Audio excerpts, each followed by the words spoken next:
All right, guys, good evening. This is the Thoroughbred Underdog here with yet another Thoroughbred Thoughts podcast, recording, whatever you will. Still haven't chosen a title for it yet. I don't know what to call it. I can't call it. Maybe that could be the name of it. The Thoroughbred Underdogs, I can't call it wrestling podcast. That's too long. Or, I don't know, maybe the non-title match podcast, the non-title championship. Well, that'd be redundant. His title is championship. But still coming up with ideas, still trying to figure it out. But nonetheless, welcome to today's recording. I guess you could say it's today's because it's usually night out when I do these. And it's not going to probably be an hour-long one like the previous ones because I'm up, and usually, as you all can see, I work at Walmart, but I work at McDonald's as well on the weekends. After I get off from there, I only work there on Saturdays. I would come home and get a lot of rest, and then when I wake up, it'd be 7 o'clock, 8 o'clock, it'd be night out, and I'll do the recording here. But I haven't gotten much rest after I left McDonald's today. It was quite the day, and I only got like maybe an hour or two nap. I'm like, well, if I try to force myself to sleep, tend to oversleep and be late for work the next day. So I'm like, okay, well, I'm up, so I'm going to do the show a little bit early today. And the other reason that won't be an hour long is also because for me, when I do these recordings, it's mostly about what I actually saw, heard, read, and well, I don't have any first-hand accounts, so I don't go to shows like that. I was thinking about the in my mind when I was going through those things, the types of learners, the auditory, the read and write, the visual, and the kinesthetic. I'm like, well, I haven't read a lot this week. I haven't seen a lot this week. And I definitely haven't been anywhere because, I'm from Indiana. Most of the wrestling shows happen in Lake Station. Indianapolis is where a lot of the events take place. From where I'm at, that's like 2 or 3 hours away. I don't have a car. I ride a bike everywhere. Such a wrestling fan, a nerd too, right? And then the other events happen in Chicago occasionally. And I'm just not going to Chicago, even though I'm born and raised there. I'm not going there for wrestling. Even though most of the events, WWE-wise, is borderline Rosemont and surrounding areas of Chicago, outskirts. But I just, I'm not doing the kinesthetic part, the hands-on stuff. So, all that. A lot, only comment on what I seen, heard, read, whatever like that. And there will be, I have thought about doing, uploading some videos of the photos I have of wrestlers that I met, and speaking on my experiences with them. For when I did have hands-on experiences with wrestlers and meeting them and things like that. I met quite a few, and there are some that I hate that my hard drive went haywire or what have you. I would love for today's modern technology to get to a point where we could take a hard drive, and there is a chance that there's no chance we will get all of our data back, and this hard drive could be restored. Because they have it where you could do that, but it has to be in a sterile room, and it costs thousands of dollars, and even then, you may not even get all of your data back. But I had a hard drive fried, and it had, the first pictures of wrestlers I met deleted on it. And I met, back when they had the Squared Circle restaurant in Chicago, Victoria's restaurant. I met Chris Hero there. I forget who else. I met her, obviously. She owned the restaurant. But I also had pictures of me and the Bad Influence at Challenger's Comic a little bit north of Chicago, the Young Bucks, El Generico, and I really hate that that hard drive fried because they had those pictures on there. But yeah, in the future, I want to do videos like that about the firsthand experiences I've had with wrestlers, since I haven't been to a show since probably 2022. Met Bret Hart at a Warrior Wrestling show he was doing signings at, and you could see this funny looking face I got, and Bret just got this stoic look on his face like Bret always has.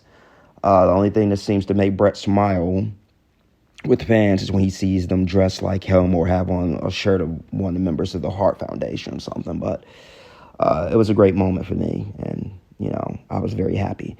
But I don't comment. I'll say all that to say this: I don't comment on what I didn't see or hear or read or experience. And I didn't do a lot this week in wrestling. So you all know I don't really watch any full shows of wrestling.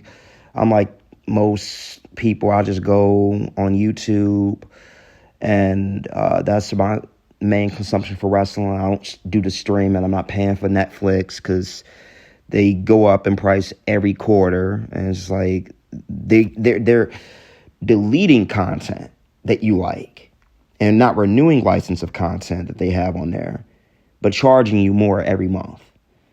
And it's like, no, I'm not paying for that. So I just go on YouTube and I watch the highlights. For AEW, I watch the highlights. Raw, SmackDown, NXT. And then what I see on like little, reels and whatever people who I follow on Instagram on my wrestling page may post. So that's how I come to you guys with what I feel about what I feel and seen. And it's not a lot that resonated with me this week. Most of what I'm going to give my thoughts on is from the past 24 to 72 hours. About the releases, about what happened on SmackDown during the match with Pretty Deadly and Fraxiom, about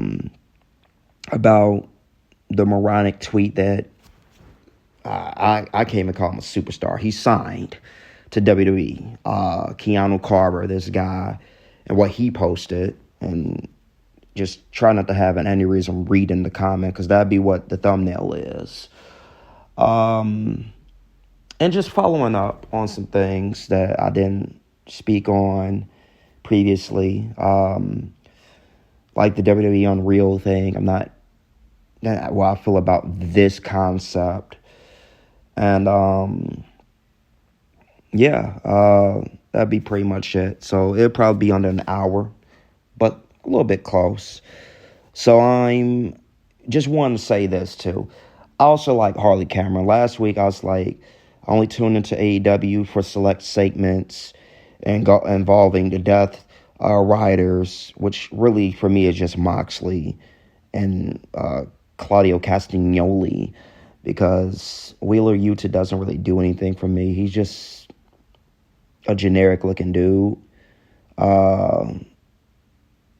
But maybe he'll catch on at some point and develop a character. But to me, just kind of generic and kind of laughable, him trying to be intimidating. But he could work. He could wrestle. I don't want to say work. I'll get to that later. He could wrestle.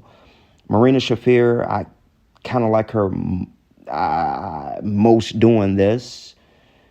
She come from MMA background, so it's kind of believable her being combative. And this is the best I've seen for her, but I'm mostly there for Moxley and Claudio and Pac.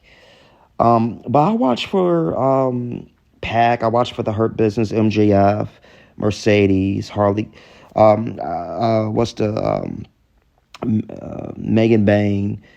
But I like Harley Cameron too, and she cracks me the fuck up. She is so comedic. I love the puppet she has with Sasha, and the weird voices she makes, and the parodies. She's like a female Joe Hendry. She's not a female R-Truth, kind of like, she has her ditziness too. But I love comedy in wrestling when it's done correctly, when it's practical and relatable and, not too over the top. So characters like her, R-Truth, Chelsea Green, they crack me up. I like her. I even like the Outrunners too, like their retro gimmick, but I don't tune in for their segments like I do Harley's or MJF and Hurt Business. Speaking of which, I didn't even watch the most recent segment with them this week. The last one I watched was the one with the car, but they had another one this week, and on the thumbnail, all I see is Bobby just choking MJF in the corner. So I'm like, oh shit, he said the wrong thing. He go keep pissing Bobby off. But I haven't watched it yet, so but that's AEW for me, at least this week. Not a lot. Just wanted to tell you guys, like, yeah, I fuck with Harley Cameron too. Now, let's see what else. Because I'm looking at some notes here. The one thing I would say to watch from Raw that I did watch was the Pat McAfee promo. A lot of people soured on McAfee. Starting to like his commentary, starting to call him obnoxious, say he's taken away from the show. And I've always liked Pat. I got his figure over there in my other room. Maybe one day I'll do a video showing you all some of the figures I got. I'm not really big on showing everybody what I got and what I have and where I've been. I think your happiness is your best kept secret. But it's wrestling figures. And I have like a bunch of YouTube pages. It's mostly from me wanting to separate, hey, I'm in the mood for this, I'm in the mood for that. Like, I got one for video games and action figures and collecting and gadgets. I got one for knowledge and learning and work-related and educational purposes. I got one for music and, the Chicago side of me and urban media and rap battles and stuff like that. And then, because I'm from South Chicago, so there's that part of me. And then I got, of course, this wrestling one. I was at a point uploading me opening some of my wrestling figures and stuff like that on the channel where I, watch things pertaining to video games and action figures and collecting and stuff like that. And it just never, fully materialized because you have to be in it to win it, friends. You have to constantly buy to do it. And I'm like, bro, I'm not MDT. Like, I'm not my damn toys. I don't have money like that to constantly, open and buy and show you what figures I got. I don't have it like that. So I couldn't keep up with it. And I honestly don't open a lot of my figures for posing or collection. I have some open, but most of my stuff stays in a box. So people want to see you unbox it. They want to see you do the articulations. And I try to be novel and even show, like when I showed like the wrestling figures, I try to say, hey, is this a figure you could do the wrestler's finisher on another figure with? Like, if it's, fully, like, for example, if they were come out with a Rusev Ultimate with him having the, what do you call it with the legs? I can't think of it right now. I know the triple jointed elbows, but the hip drops on the legs, you could actually get his legs up for a good accolade. Camel clutch. I know they got Ultimate Scott Steiner coming out from WCW with the red shorts. He's going to have the, the hips, hip drops in his legs where you could do the Steiner recliner perfectly. It works well with Bret Hart and doing a sharpshooter. So I would even show when I open it, like, hey, you could even do the wrestler's finisher, because a lot of the figures they make doesn't allow the articulation to even do the finisher for the wrestler. You know what I'm saying? Like, I can't even give you an example right now. But I guess I could say like Braun Strowman, Shinsuke Nakamura was the most flagrant examples. Like you couldn't even do a perfect King Sasha. You had to wait until they came out with the Shinsuke Nakamura with the bodysuit when we had the Intercontinental Championship. Or even past that, the most recent one where he had the red and black one, and I think the chase was the black and white one. They were like tights. They weren't like the leather pants. They were like the tights. And it took that figure to be the one you could actually do a decent King Sasha with. You couldn't even do it with his Ultimate because it would like go outward when you try to get his leg up to do it. So, but it just never panned out. So I thought about like maybe I could show you all my collection one day. But all that to get back to Pat McAfee. I got his figure over there. The WrestleMania one they came out with. I thought he was one of the good guys to transition from another sport and come in as a guest into the wrestling world and do it well. His matches and feud with Adam Cole. I remember that promo he had with Adam Cole. I want to link that because Pat could cut a promo. He's really good when he's doing his wrestling stuff. Don't let the match with Vince McMahon and Austin Theory fool you. He can work. I mean, there I go with the word work again. I'll get to why I don't like using the word work and worker a little bit when I get to like the pretty deadly into the WWE Unreal thing. But Pat can wrestle. And he did a promo this week on Gunther talking about like, hey, when it comes to Michael Cole, you put your hands on him, you got to go through me because that's my boy. And I'm a loyal motherfucker. And I am many of things. I donate to charities for the LGBTQ community and all these things. And he snapped.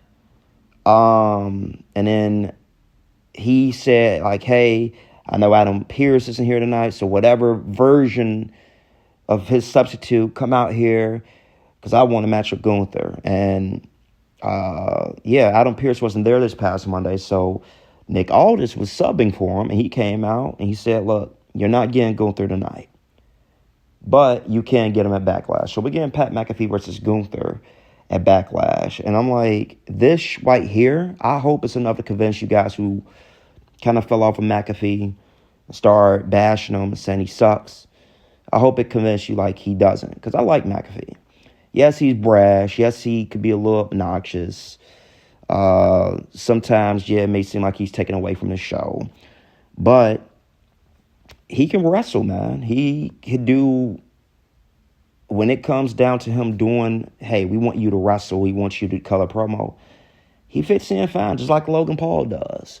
Everybody's talking about Logan Paul, but the top three, for me, people who went from like having a major name or role from other media, I'm not talking about football, but like, because McAfee's mostly, but people more so know him from having his show and stuff and working with ESPN and football to coming over to wrestling. They know him more for the show. I'm talking about guys who came from like social media, music. My top three is Bad Bunny, Logan Paul probably be number one. So it go Logan Paul, McAfee, and Bad Bunny. Those are the top three to come from other like genres and really do this damn thing for me. That's why I say I'm not talking about football players, because if you want to do that, then we could do, okay, we got Goldberg and Ron Simmons, and we ain't gonna do that, and Vader, and we ain't gonna do that. But McAfee is really good in whatever role I think they put him in. I think we're gonna be pleasantly surprised by the match with him and Gunther. Like, I don't want him to beat Gunther.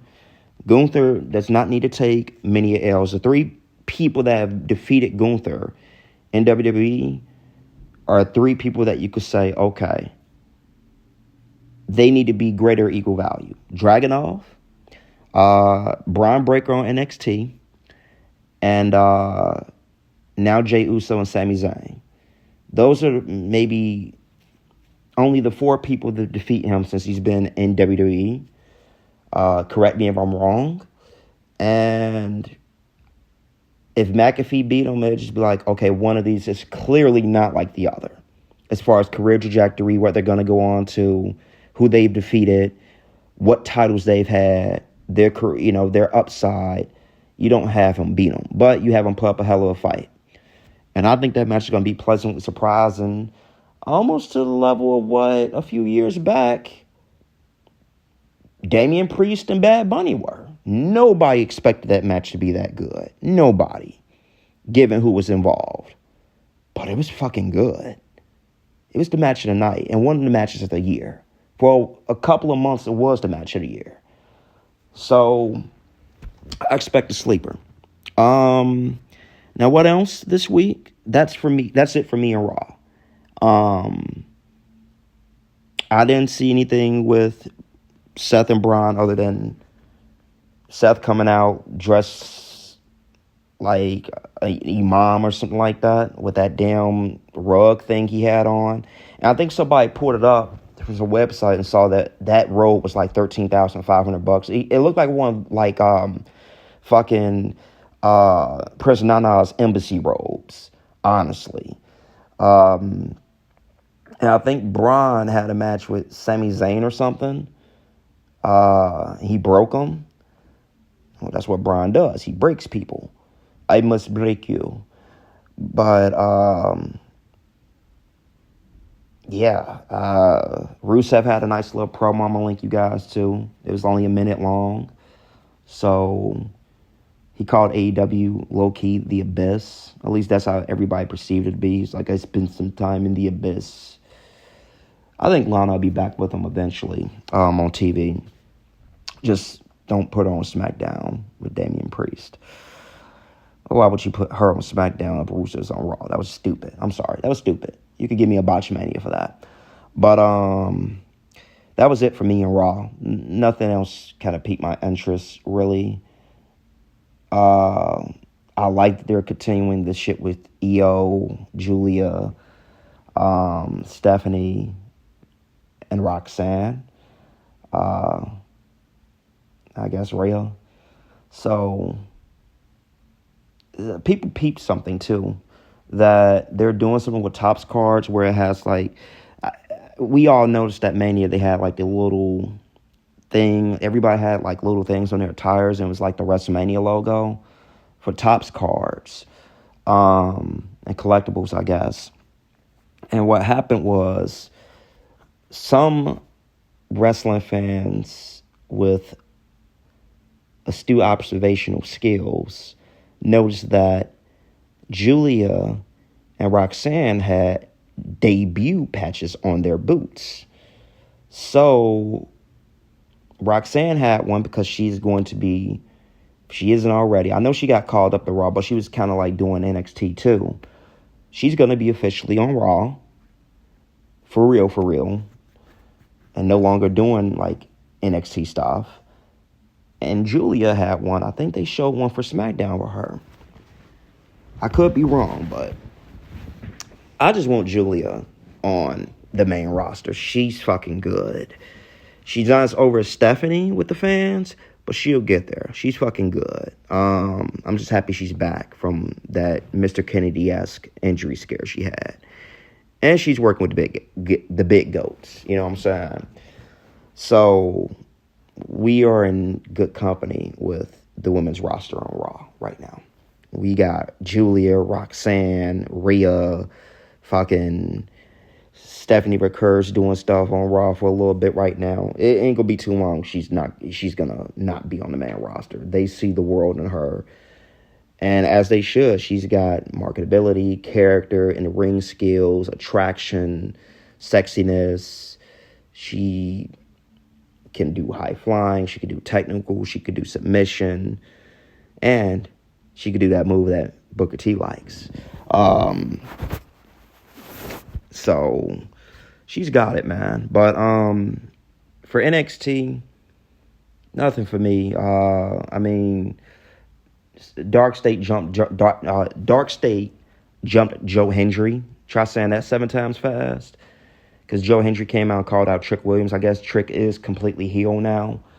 And now everybody's, even after, I'm like, see, I knew Trick wasn't with Dark State, but now, after Dark State jumped Joe, when Joe called out Trick, it's like, okay, maybe he is. I don't know how I feel about Dark State being lit. I kind of like them just running roughshod over the place. That's kind of why I want to happen with Retribution, the other group they get compared to. And it's like, bro, like, I thought Retribution shouldn't have had a leader, you know? But, you know, I don't know how I feel with Trick being the leader of that group. I like Saquon. To me, he's like, well, everybody's saying, I think he's going to be the standout, mostly because of Mike's skills. And just the fact that me being from Chicago, dude just gives straight hood motherfucker shit. You know what I'm saying? I'm black. I can say the N-word, but I ain't going to say it. And I don't want to, well, you can say it, but we ain't going to go there. But he's a hood, you know what I'm saying? Like, his promos come straight from the south side of Chicago.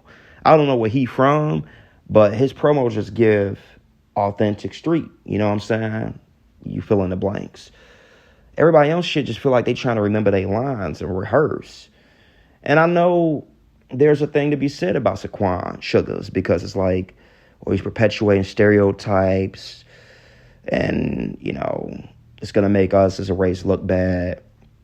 We get enough of that type of representation on TV. But at the same time, it's like, it's a double-edged sword, because, yeah, you could say that as a black man. It's like, oh, he going up there saying all this hood shit and head ass and shit like that, and showing, you know, perpetuating negative stereotypes and, you know, stuff like that. But then there's the other side, like, well, at least his shit comes off as authentic. I mean, New Jack came off as authentic like that, too, back in the day. And his ECW promo was out on the streets. So, I don't know. I just think he's the only one that really stands out. I mean, they got another guy in the group that looks like Channing Tatum. He's the one that's on LFG right now. I think his name's Cutler James. And then you got another dude who looks completely unflattering in trunks. The one that looked like Chino XL, rest in peace Chino XL, with the dreads, the tall one. And then the other dude, who had, like, I guess he looked like, he had like the nerd gimmick, like the light-skinned nerd gimmick, 1 minute, like a Urkel gimmick, literally a Urkel gimmick. He would go from Stefan, he had come out Steve Urkel, and then when he takes his glasses off, he's like angry Stefan. He kind of reminded me a little bit of Jason Jordan, but a little bit taller. But he really looks like an Incredible Hulk version of Isaiah Cassidy from AEW and Private Party. If you really, no, do this shit right now while you listening, and I'm recording. Go and see Isaiah Cassidy and tell me that the dude from Dark State doesn't like an Incredible Hulk version of him. Tell me you don't. That's my task for you. But that's the only thing for me in NXT this week. Dark State jumping Joe Hendry got me. And the promo afterwards, I'll try to link that. So we're linking you to that. We're linking you an earlier Pat McAfee promo from when he, you know, first showed, like, man, this dude is actually a shoe-in for the business. His promo with Adam Cole back in the day, and his promo from this past Monday. That's NXT. Like I said, AEW, I just want to tell y'all that I fuck with Harley Cameron too. It's got to be killing her that, you know, her other friend got released, Shotzi. Because it's her, Shotzi. If you look on social media, her, Shotzi, and Scarlett are like the best of friends. They do a lot of like music videos and shit together. So I know, but she's also probably open to the fact that one of her best friends is going to be probably coming to her company. And truthfully, we go get to the releases and what I feel about Shotzi in a little bit too. So I don't really do Impact like that unless it's like a title change or something like that. I ain't really got much to say about Impact. I just say I hope Chris Bay can wrestle and walk again. I listened to his Chris Van Vliet interview, and I'm like, this dude is such a cool motherfucker, man. I'd never seen his in-ring work prior to the injury like that. I just knew about his finisher being called the Art of Finesse and his look and whatnot, and him being a team with Ace Austin. But he just came across as a dude you want to see just have his comeback story of comeback stories. You kind of want him to be like another Edge or Daniel Bryan situation where he had this catastrophic injury and, you know, can get back in the ring and have a great standing ovation to him coming out and, you know, winning a championship and just being able to end his career the way he wanted to. You know what I'm saying? And I just really root for that dude. And I love that he's even able to even come out and walk. And, you know, Impact's doing stuff with him, having him come out and introduce wrestlers. And, you know, they're doing right by him. And I hope they continue to do right by him, because the last time TNA had a wrestler get injured that way, they did right by him for only a little bit and fucked him over in the end. That's the, I can't think of his name. It's the guy who, he had a match where Zema Ion, who is Joaquin Wilde, did a moonsault on him and broke his neck. And he was supposed to be guaranteed a job for life, and they fucked him over and fired him. I could not think of his name. Jesse Sorensen. And they fucked him over. And that was different administration, different brass that ran the company then. So it was scandalous, though. They're not doing that anymore. This is a new TNA. Now, this is the same TNA that fired Gail Kilm and Scott D'Amore and people that's just like, okay, what's that all about? But they're also doing right by Chris Bay, and they're also drawing bigger houses and doing a lot of things right, like even their championship designs. So they're kind of polarizing, but shout out to them for, you know, doing right by Chris Bay. Now, on to the meat of the matter, the releases. This is the second time we've had mass releases this year. Just to give you all a current count, because my way of keeping count is it's kind of crazy. For WWE 2K25, knowing like, okay, these are the people that when I use my mods, I could, you know, write over because they're no longer in the company. So, alphabetical order, we got, this is the total. Baron Corbin, Blair Davenport, Braun Strowman, Carmella, Cedric Alexander, Cora Jade, Dakota Kai, Duke Hudson, Eddie Thorpe, Elektra Lopez, Gigi Dolan, Giovanni Vinci, Andy Hartwell, Isla Dawn, Jakara Jackson, Javier Bernal, Carl Anderson, Katana Chance, Kaden Carter, Luke Gallows, Oral Mensa, Riley Osborne, Shayna Baszler, Sonya Deville, Tegan Knox, and Gallus. So, out of all those people, I don't think I said Shotzi. This is just my list. So, that's about 26, 27 people altogether, right? And I'm going to tell you my thoughts on the most recent ones. I'm not going to tell you about the previous ones, because a lot of those people, I don't know if I did a short on any of those people that got released the first time.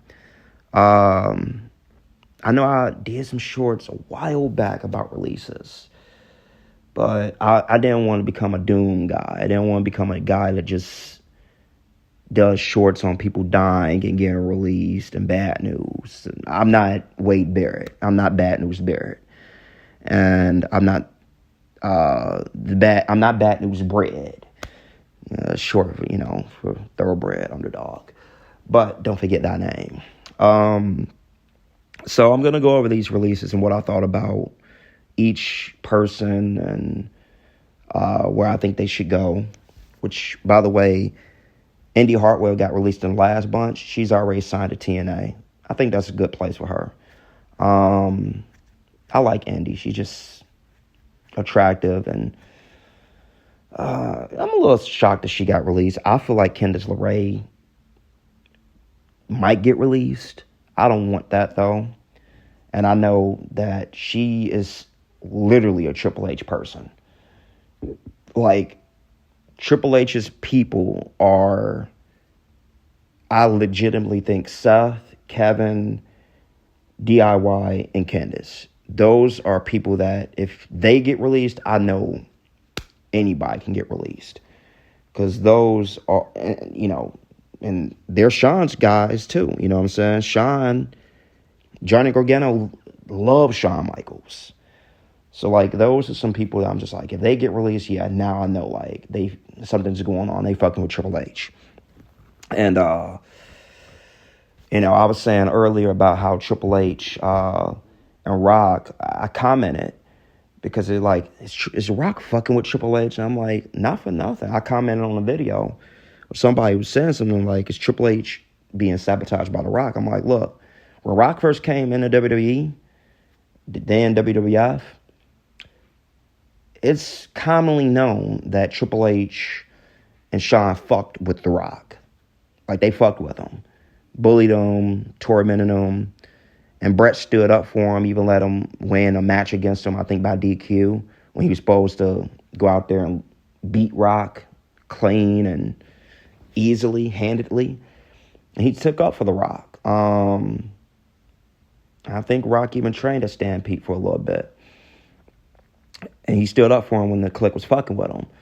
And I said, as much as Triple H has got a better reputation now, he's kind of redeemed himself for the Reign of Terror and the McMahon-Hemsley era stuff, and basically burying WCW stars and others. Rock didn't forget about that shit when they was coming up. It's like the ultimate, I remember when I was coming in, you were the boss and I was just a worker, and now you work for me situation.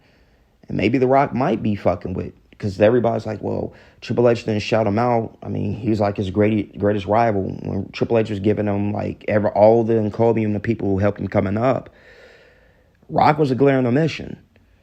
And I don't know if he shouted out Foley either. I have to go back and look, but Rock was a glaring omission.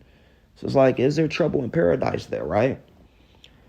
What if Gargano and Ciampa and Candice LeRae and Kevin Owens got released? That's when I'm like, okay, yeah, they're doing it to fuck with Triple H. Somebody's fucking with Paul Levesque. And then The Rock didn't show up at Mania. That's another thing, too. But anyway, surprised that Candice is still there, because she just lost the championship and they haven't even featured her since. I don't even know if she's been in segments with Nia and whatnot.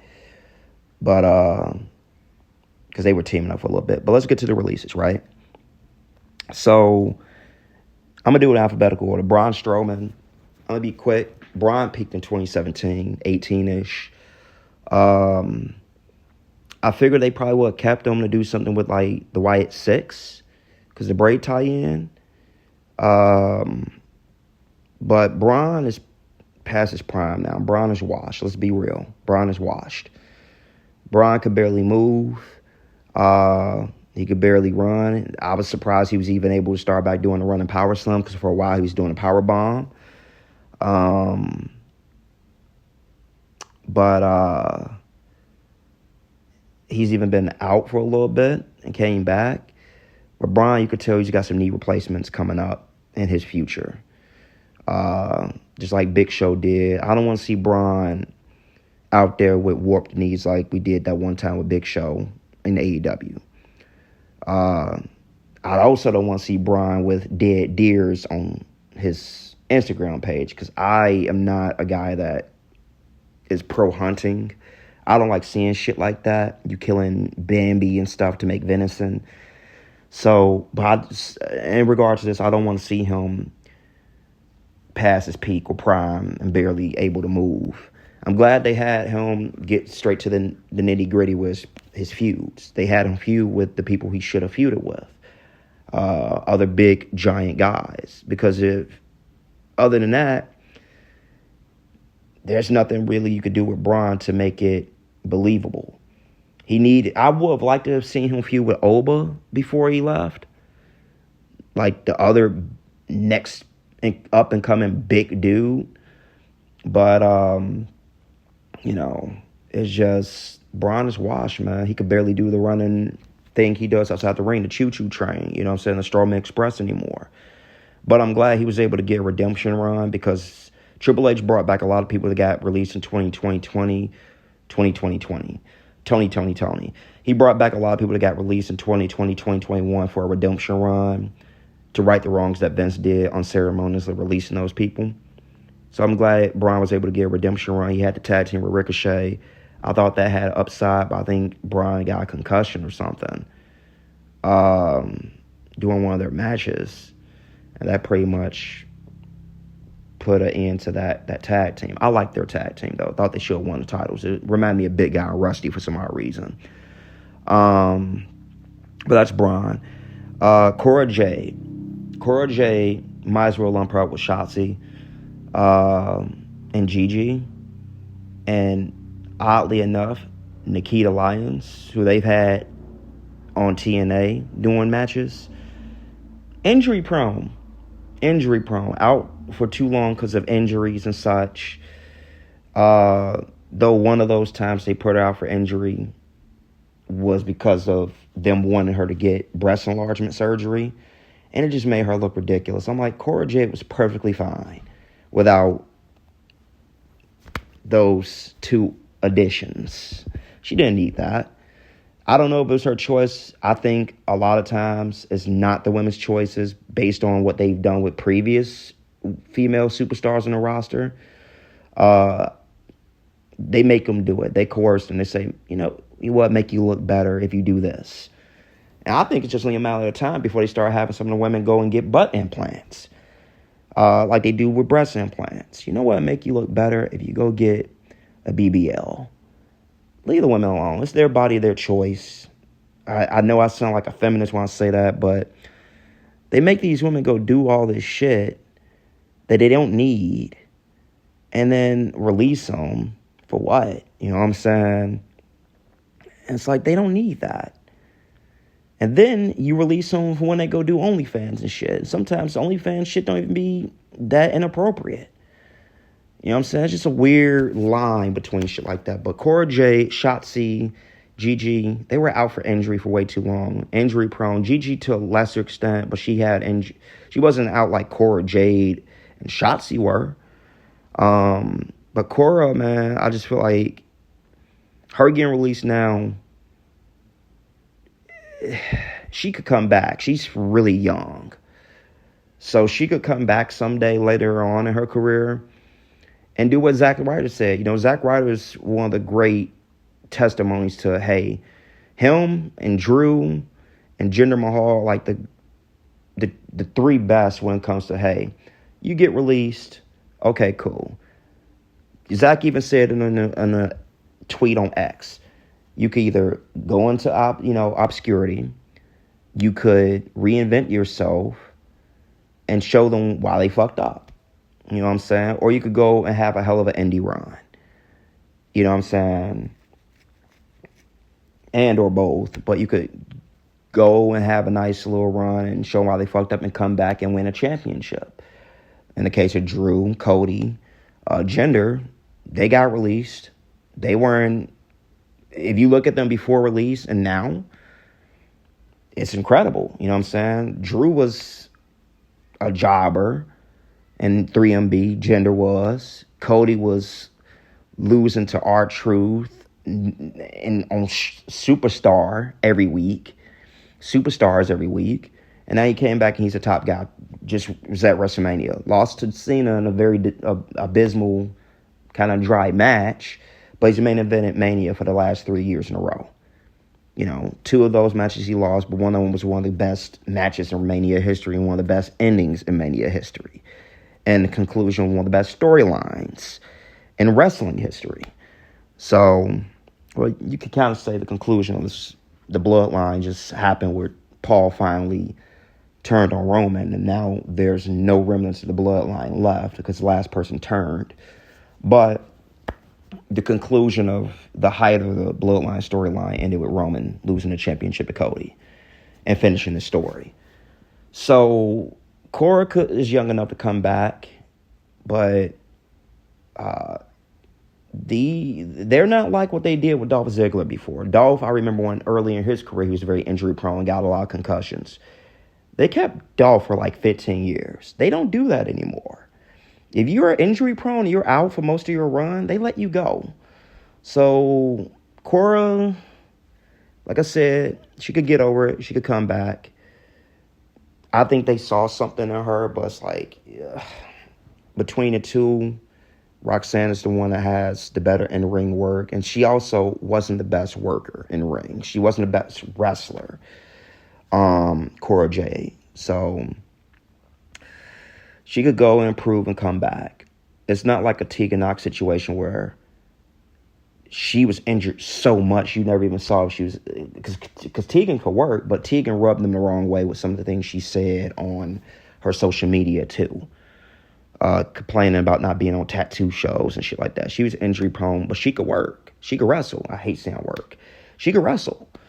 Cora couldn't really wrestle like that. Cora even had a situation recently in the match where she stopped the match early over where she perceived to be an injury, and legit the match had to be stopped. And then the next day she's like, "Oh, I'm fine. It was nothing." But I'm like, yeah, you can't be really doing that, especially when you just got back from injury. So they did what they had to do, but I think she's young enough she could come back. Now Shotzi is kind of injury prone too, but Shotzi reminds me of Tanara Conchi or Tay Mello. I ain't gonna call her Tay Conchi because that was her previous marriage name. She's Tay Mello. And Sammy Guevara. I wanted to like them, but when I saw that they botched and hurt people a lot, I stopped being a fan. Shotzi botched so much, and, Lita used to botch a lot, but Lita got better, right? And Lita wasn't exactly cringeworthy with her promo. She knew how to generate heat, and people liked Lita, right? Even with the bullshit with her, Matt Hardy, and Edge. But Shotzi, in ring-wise, was very botchy and messy and called spots out loud and injured herself a lot or hurt her opponents a lot. And she had some good matches, but that overshadowed her. And her promo ability was very, very cringy. And I had a guy I was talking to on Instagram. He's like, "What does cringy mean? What is cringe? I don't understand this Gen Z terminology. It's not my vernacular." And I'm like, look, literally when you hear this person speaks or do something, it makes you cringe. It causes you to cringe. When she had that one promo on SmackDown, when she had the Angelica doll haircut, it was cringy. It's like, don't give her the mic anymore. She's like trying to be psychotic, but just coming across as like the Room style bad movie, B movie acting, C movie acting. Now, when she was the host for like the Halloween Havoc events, she was cool. And not only for nothing, it's like it's Halloween, so it's okay. You know what I mean? She's the host. But when she was doing it in promos, it just came across as, we get what you're trying to be, but it's coming off horribly. So Shotzi is just like, I stopped being a fan when I saw how botchy she was. And I liked her because nobody else looked like her. Nobody else had the green hair like her, the helmet, the tank. I loved her presentation. I loved her music. I loved her gear. I wanted to buy her figure, but her performance and just terrible in-ring work just made me like fall off as being a fan.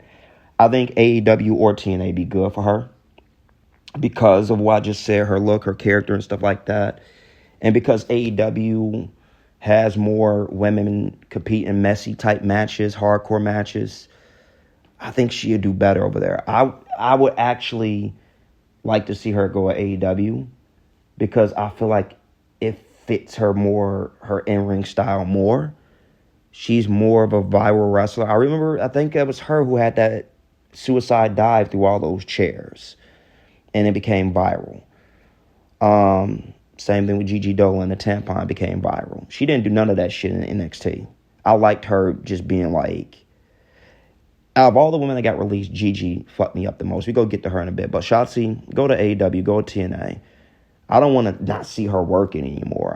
I like her. She came out and wrestled right after her wedding. You know what I'm saying? She's actually married to one of the other people that got released here, Javier Bernal, who outside him being Shotzi's husband, I didn't know of or see any of his work. Or really know. You know what I'm saying?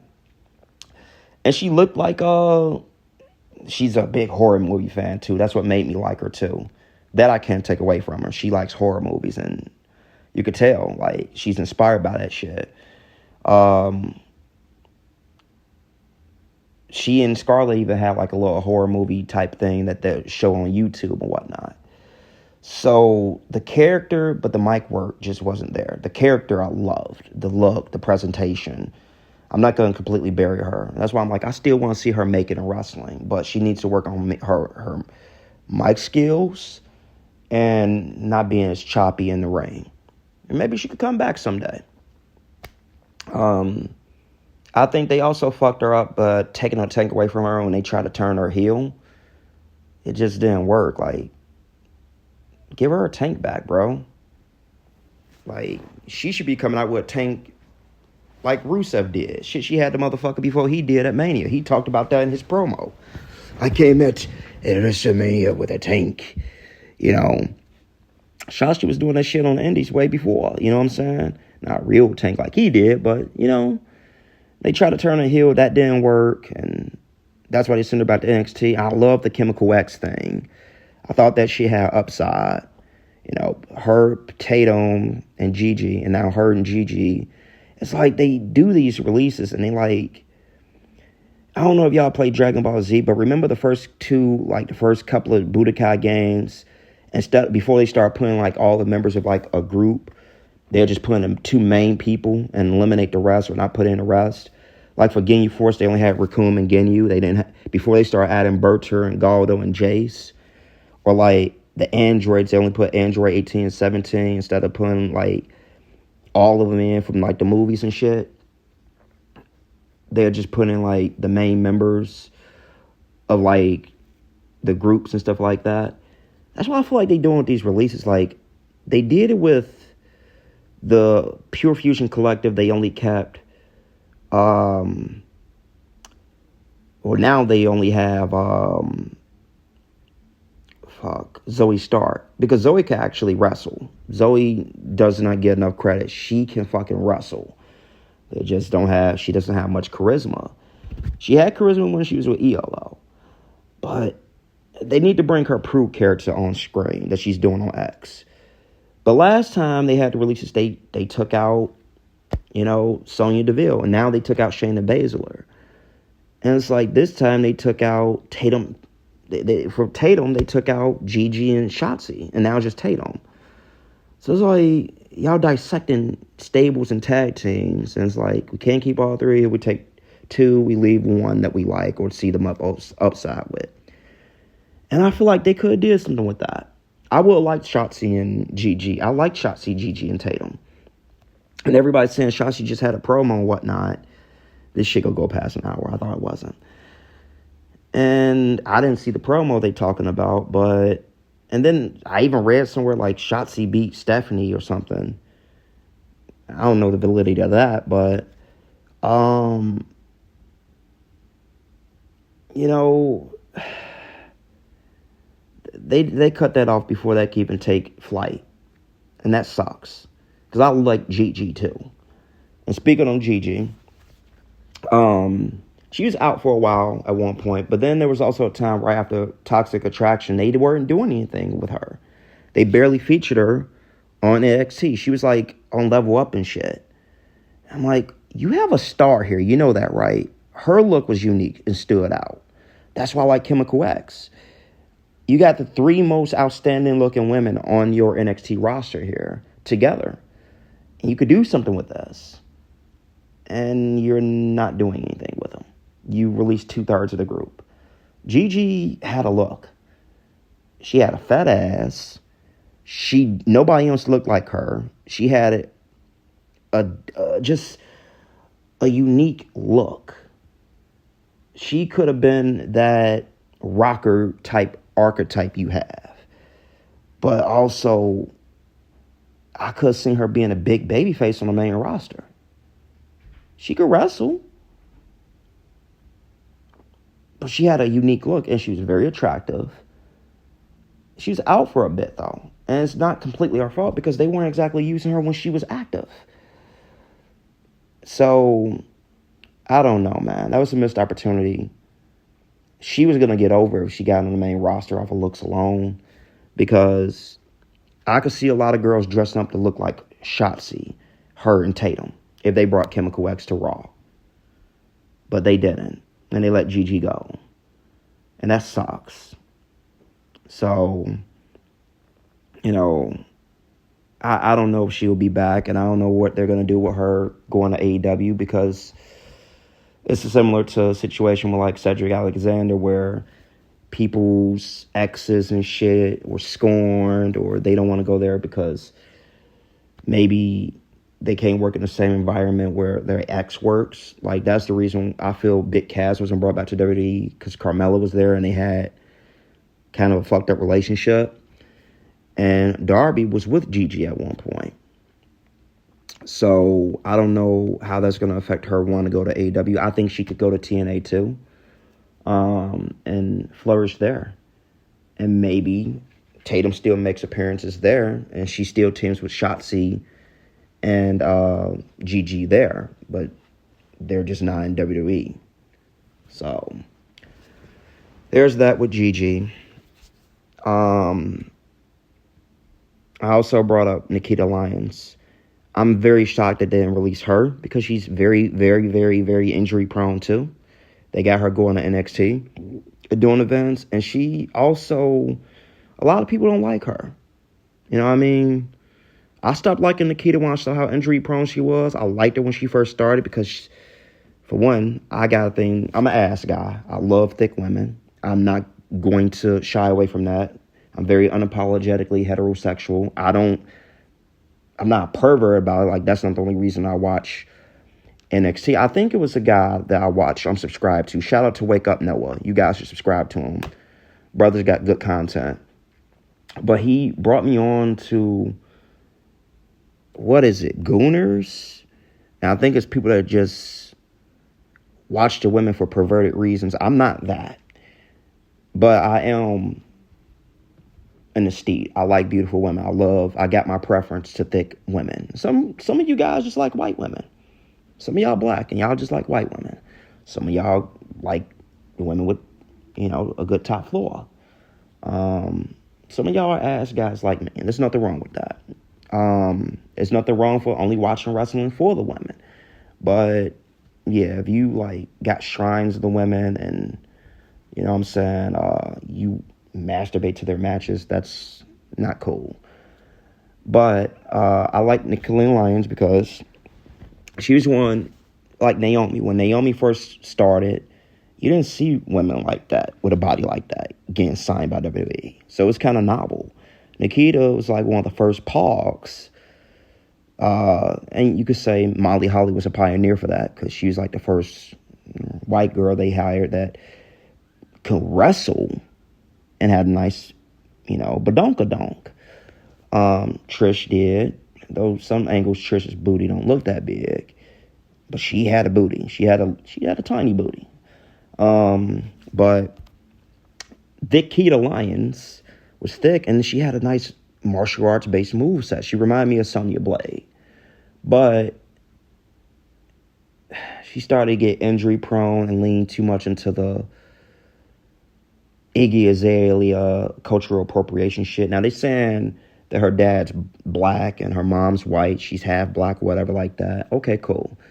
But she's like a Drake-ish type character where it's like she comes across as more as I'm going to lean more into my Anglo side, but so much so that when she does, you know, when she does use the black side of her, I guess, slang or African American vernacular English, whatever like that, you think that she's not a black person and she's culturally appropriating. So I think that kind of rubbed people a lot the wrong way too. Me personally, I just was shocked that she didn't get released because I feel like they did it with Cora and Shotzi because of them being injury prone, but Nikita Lyons was out with 2 bum knees too, and they did with Tegan Knox. Like I said, Tegan Knox also rubbed them the wrong way, and they didn't, release her. So it's like, that's interesting. But finally, on to the next. Dakota Kai should have bunched up with Cora and Shotzi. Very injury prone. Fans like Dakota though. Fans want Dakota to get over because they see how she is on social media. She's a really nice person. She's a really sweet girl, and by all accounts, everybody likes Dakota. She's on Xavier Woods' channel, and she is always smiling. And truthfully, I like Dakota Kai as a person too. Very injury prone, but I thought they would have kept her because of how well liked she was. But I can also see why they released her because the multiple injuries and constantly getting hurt in matches and stuff like that. Not so much of her hurting people. She has hurt people before. But yeah, I thought they would have kept Dakota Kai, but I see why they released her. Eddie Thorpe kind of shocked me because they've been featuring him on NXT. And I don't know how I feel about them releasing him, especially in lieu of diversity and inclusion and stuff like that. Ethnicity and inclusion, I think it is. He was like one of the only Native American guys they had there. I thought they were going to go the Tatanka route with him. But maybe they're saying like, hey, we're not going to keep people just as token representation. Goes back to Endo Shear, you know what I'm saying? It's like, Endo Shear, one of the guys like, you should have kept because you don't have any Indians on your TV anymore. I'm like, well, I don't know if you're not getting it done in the ring or they think you're too dry or you got a bad attitude. They're not going to keep you around just because you're the only member of a certain ethnicity. So Eddie Thorpe shot me more so because, like, wow, like, I don't know, like, he's the only Native American you got, but I can also see, like, not keeping somebody just because, hey, we could say, hey, we got this guy, you know what I'm saying? Because you don't want to get pushed just because you're that, but you don't want to get fired just because you're that either. You want to be there because you're good, not just because, hey, I'm Native American, or hey, I'm Indian, you know what I'm saying? Or, hey, I'm gay. You want to say, well, look, we got this person. You know what I'm saying? We have, we have, what was the guy in NXT who had the cartwheel DDT? Jake Atlas. I think that was his name. Well, hey, we have Jake Atlas. You can't say, you know what I'm saying? So it's always weird with that. But mainly because he's been getting featured and been getting TV time. It was in title matches. So that shocked me. We go down to Jakara Jackson. Like I said, they've been separating a lot of groups. And it's like they take the members of the groups that they don't want or don't see anything in and keep the ones they see the upside in. I'm surprised. Because I saw Jakara Jackson as being like another Sasha Banks. Like, they give her the right gimmick and look. And they've been featuring her in fucking Lash Legend on TNA. They've been having tag team title matches.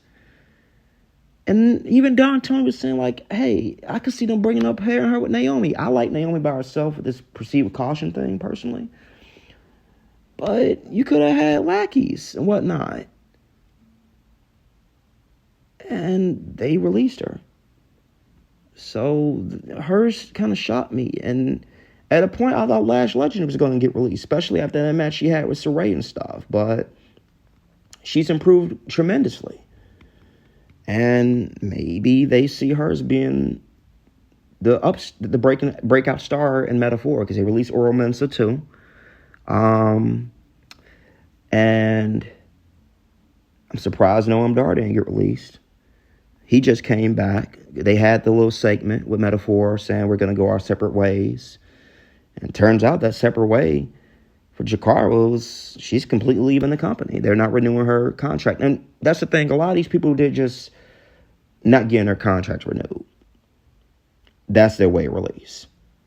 Being told, hey, we're not going to renew your contract. Some of the people they just completely released. But some of the people's contracts are coming up and they're not being renewed. And, this all goes back to Cross's promo talking about, like, hey, it doesn't matter about being a good soldier. Fuck being a good soldier. This could still happen to you. And now it's like, wow, it's kind of, that really was a work shoot, because then this happens. And I really hope that they don't release him a second time, because Cross has so much upside. And if he could just improve in the ring, I think Cross could be there for many years to come. And maybe he could be another Drew, Jinder, Zack Ryder, Cody type situation, and show people like, look, I have something here.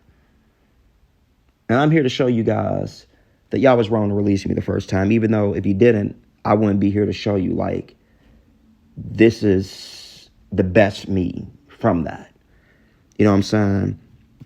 Kaden Carter and Katana Chance, they weren't doing anything with. They simply weren't doing anything with. I don't think they could do anything with Katana Chance as a solo star, because there is a certain look of believability where it's like, okay, this person's going to have a match where they get their spots in and lose all the time. Otherwise, you have them in a tag team. And I think they made a deal all they felt they could with Katana Chance and Kaden Carter. You know what I mean? That's all I can really say about it. I mean, Katana Chance, I think she's with Damian Priest. But they don't exactly keep people just because their boyfriend or girlfriend's there. I don't see Damian Priest following suit because his girlfriend got released. I mean, he's a big star. And they see a lot of Damian Priest. So I don't see him doing anything like that. But they won the tag team titles. They won the NXT tag team titles. And they kind of need tag teams, so I was surprised by that. I think Kaden probably had the most upside between the two. They could have did something with her. But, I think they felt they did all they could. Like I said, Oral Mensa got released. He was a part of Metaphor. And when I saw him in 2K25, I'm like, that's kind of random, him being in the game. And then I thought, oh, yeah, he's with Metaphor. They want to put all the members in. Noam Dar's been in the game since, SmackDown vs. Raw, Jesus Christ. WWE 2K18, I think. I think he's on and off been in the game. So they see something in him. But Oro is just like, he was kind of just a part of the group. And I'm like, oh, he's a part of Metaphor. That's the only reason why he's in the game. So, he's one of them people that's kind of like, if he was DLC, you'd be like, I guess I'll pay for this DLC that includes this person. I don't even know who he is. So, yeah, that's how I feel about him. Riley Osborne, same shit. I guess he was part of Chase U. And he was the person that got, back when they had that breakout tournament, was the one that Obafemi demolished to win a tournament. I think that was him. And I don't know. I guess Chase U's coming back. They had a segment with Andre Chase, and he got a briefcase, and it was a Chase U shirt up in there, sweater up in there. He's like, we're fucking back. But I wonder what this iteration is going to be like, because Thea Hale's not with the group anymore. She's on her own now. Duke Cousins not there anymore. Riley Osborne just got released. So I wonder how it's going to be now. And then we got Shayna Baszler. Shayna Baszler was a part of the Pure Fusion Collective, like I said. I don't know what Baszler does. I think she go back on the indies, but my reason I think Shayna got released is because she is up there in age. But so is Natalya, but Natalya's got her name. She's got the lineage. She's a part of the Hart family, so she's gonna always have a job in WWE, I feel. And she's a veteran. She's been here for 15 years. She's almost like the female Dolph Ziggler with a bigger name. And because of that family connection, which, shit, if you see what, the reception Brett's getting after he rolled his eyes from shaking Triple H's hand at the Hall of Fame ceremony, I don't know. Triple H is obviously a bigger man than what he used to, because if that happened 15 years ago, Triple H would have probably had Natty released, or a gimmick worse than a fart gimmick for what Brett did. You know what I'm saying? Because he was petty like that back then.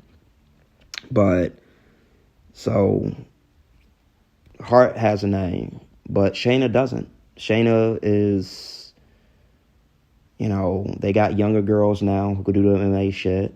They got Lola Vice. You know what I'm saying? And I think they had them feud at one time. They had a fighter pit match, and I forget who won. But they have Lola Vice who could come in and be that girl from MMA who's younger and hotter. You know what I'm saying? And might get over more with the fans, especially the male fans. But and then that certain sect of like the Hispanic audience. If they want that MMA inspired, in-ring work, she can do that.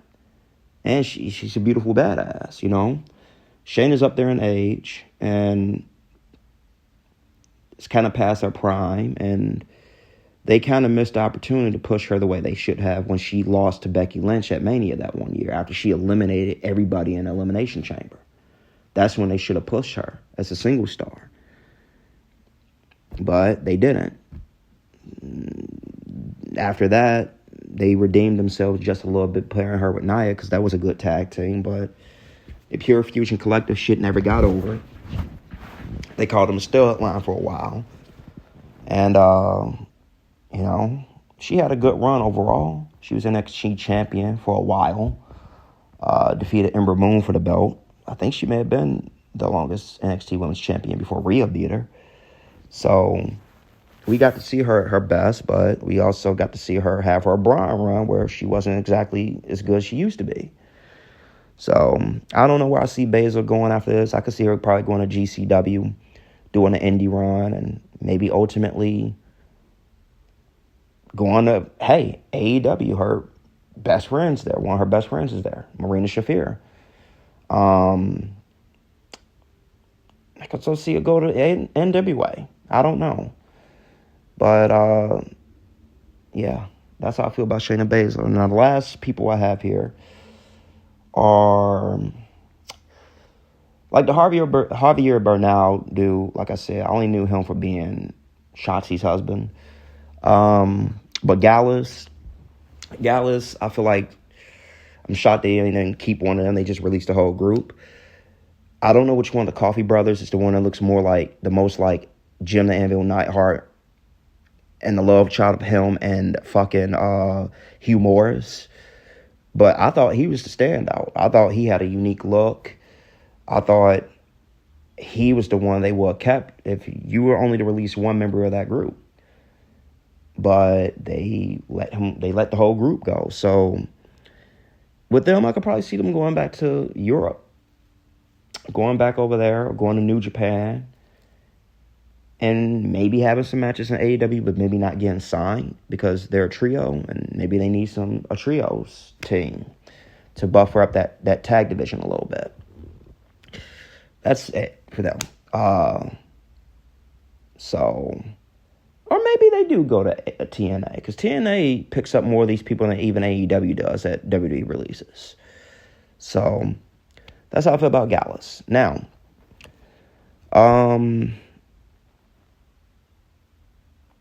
this guy, Keanu Carver, workers. I don't like saying worker, okay? And this is the reason why, okay?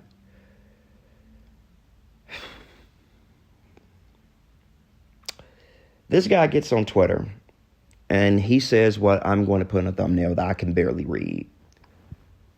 About Samoans and voting for Trump, and I ain't like that, and I don't know what the fuck he said, because it was like no commas, no periods, improper spelling. But his name's Keanu Carver. He looks like a bootleg version of Obafemi, and he's barely featured. I don't even know if he's on LFG, let alone like Evolve. I'm not sure, but he's with WWE, and he posted that, and it's just like, it reminds me of when Josh Brettel got released because he made a social media remark about the social outcasts being the social jobbers, and everybody went in on them. This reminds me of that. You know what I'm saying? Like, you got to watch what you say. And I'm sure they're going to start giving social media conduct classes, which is why people like, Josh Brodel got released. And you got people like Dakota Kai, who people feel may have gotten released too, because she said she's like, hey, why am I on the bench? Why am I not being used? I'm not injured, by the way. People think that's the reason she got released.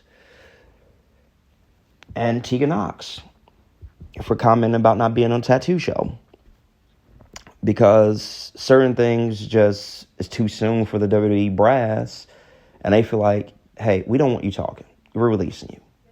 That's actually why Zelina Vega got released, for saying she wanted about talking about union shit on her X account about, because of Twitch stuff and whatnot.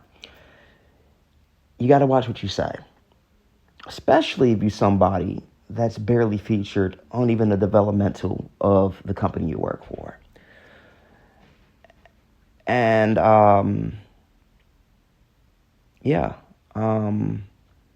you could read it. It's the thumbnail for this video.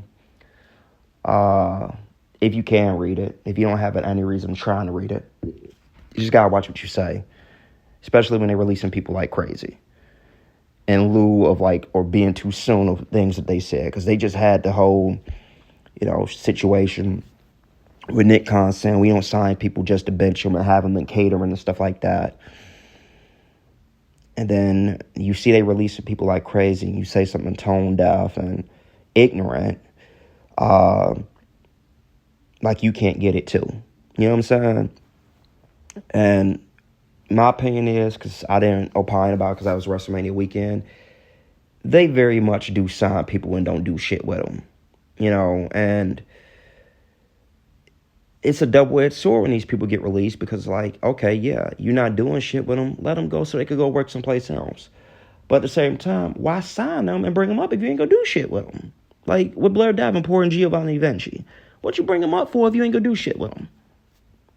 So, long story short, that's how I feel about the releases.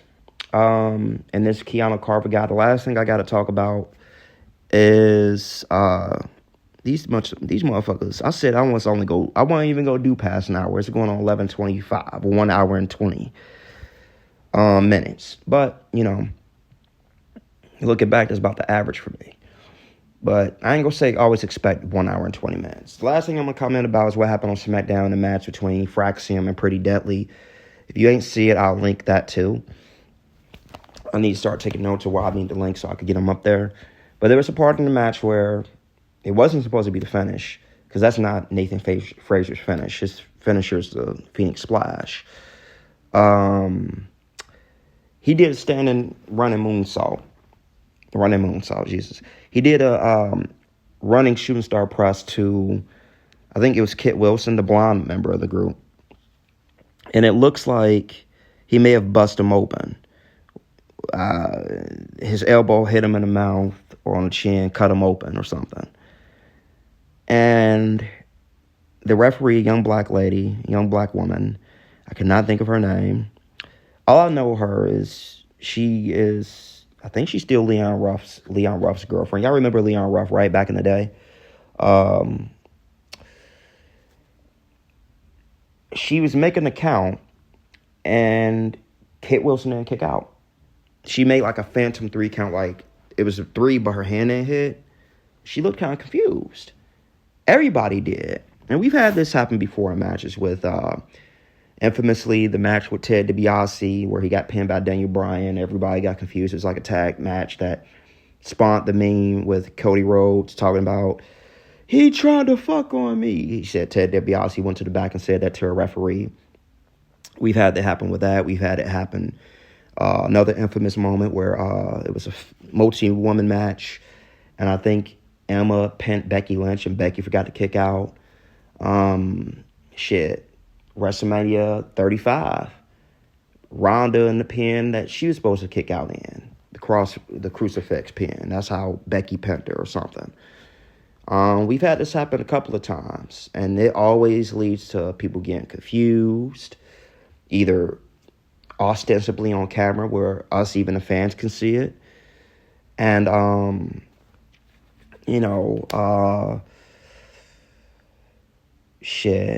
workers being visibly frustrated by it, and it affects storylines sometimes. I know even one time, sometimes people make the most of it, and it messes up storylines though too. Like when Eddie Guerrero had that match, it was him and another one, the Radicals versus the New Age Outlaws. That's when he injured his elbow doing a frog splash. They were supposed to win that match. Audibles get called, right? But in terms of like matches where they end early because somebody forgets to kick out, you can't blame one person. And I saw like on Instagram people commenting saying it was the referee's fault. And I'm like, it's not entirely her fault. Yes, I know. You're supposed to count to 3. Like, it's legit. But it's not entirely her fault. Kit Wilson forgot to kick out too. You can't completely blame it on him or her. But when it's so obvious that even the fans could say, hey, wait, that wasn't supposed to happen, that's when it looks bad on every party. You know what I'm saying? Like, the performer for looking confused, like, wait, that won the match? The person who got to kick out, and the referee for not counting a 3. It's like, it just happens, you know what I'm saying? And hopefully it doesn't happen again. But it's been happening a lot in recent years. There's more instances like that. And sometimes people get frustrated. Like Kit Wilson probably got a little bit of heat. We don't know. But he probably got heat for it because you didn't continue the match, because you were bleeding. And I remember you guys remember when Sin Cara did that? In the match with Del Rio, his finger got broke and he didn't want to continue the match. And Del Rio kicked him and stuff after that. And really got frustrated. The referee had to pull him back. And that's what I'm saying. Like, I don't really like to say worker. I like to say wrestler, because we, the fans, I don't feel are able to say that, because we're the worker. This is what I feel about this Unreal shit, this WWE Unreal shit. I don't like it. I know it's a work. I know it's predetermined. I know that people are communicating moves and matches and stuff like that, but I don't want to see that. I don't like the WWE Unreal concept. I don't like Triple H. Maybe it's not entirely him, but with him having the curtain call happen, you know what I'm saying? It's completely plausible with him being involved in the idea. And now he's going out and saying in preambles before the Raw Netflix heel and phase and shit like that. I don't like that. But am I, as a fan, in the right to get mad or upset by that? Or get mad or upset because a match ended early than the workers were supposed to, the wrestlers themselves knew how the match was supposed to end? I don't know. I just know I don't feel like, to me, it's almost the same as going up to a wrestler and calling them the name that other wrestlers calling them back from what you heard them on a podcast saying, like, hey, you know what I'm saying, what's the name? Like if Umaga was alive, you go up to him and call him Eki. Like, you don't know him like that, be calling him that. You know what I'm saying? That's a name that people in the back who work with him call him. So it's like, for me, I don't think it's in our place to call another wrestler a worker because we know them as wrestlers on the outside. A worker is the person that they're known for being from the people that work with them, from their ability to know how to call things, call audibles, when to call audibles, how to navigate a match after somebody's forgotten their spot or may have gotten hurt, or match construction, you know what I'm saying, or knowing when to face the hard cam and stuff like that. Like, I think that's more of a term that's complimentary for the people that actually work within the business. Us as a wrestler are able to say, that's a good wrestler because of how cool that move they just did was, of how many moves they have in their arsenal, of how, you know, stuff like that. That's what makes a wrestler a good wrestler to us, the fans. But I don't feel like we're in a place to say who's a good worker. That's why I don't like using the word worker. I don't, because there's a difference between worker and wrestler.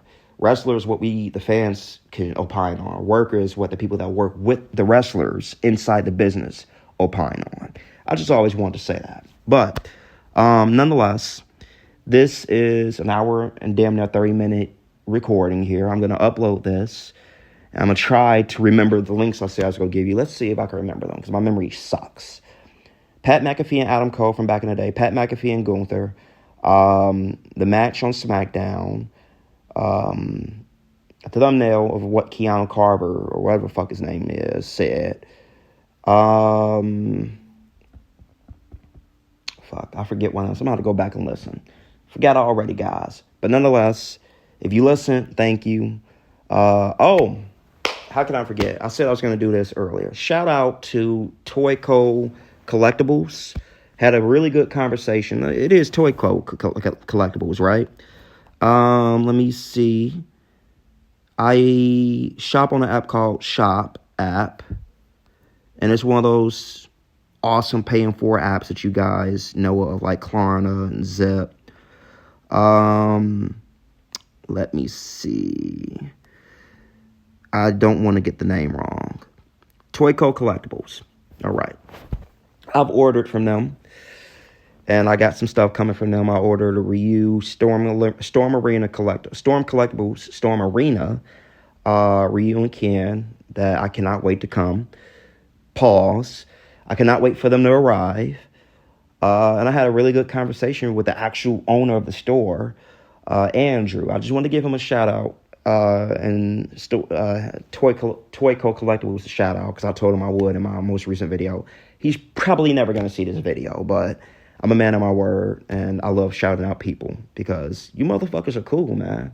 And I don't care if I got 65, 70 subscribers, or if I have 700,000 or 700. I'm going to appreciate you the same way, because every number and every subscriber counts.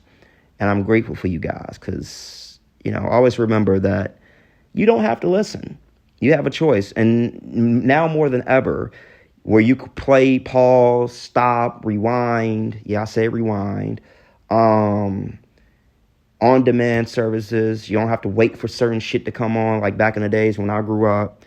You have a choice more than ever. So when you choose to listen to my regular layperson wrestling fan ass, and my botches, and my fucked up memory, and my profanity, You didn't have to, so you're doing good. The best good is always when you don't have to, you choose to. So just remember that and know that I appreciate you. And I'll be back next Saturday. Thank you.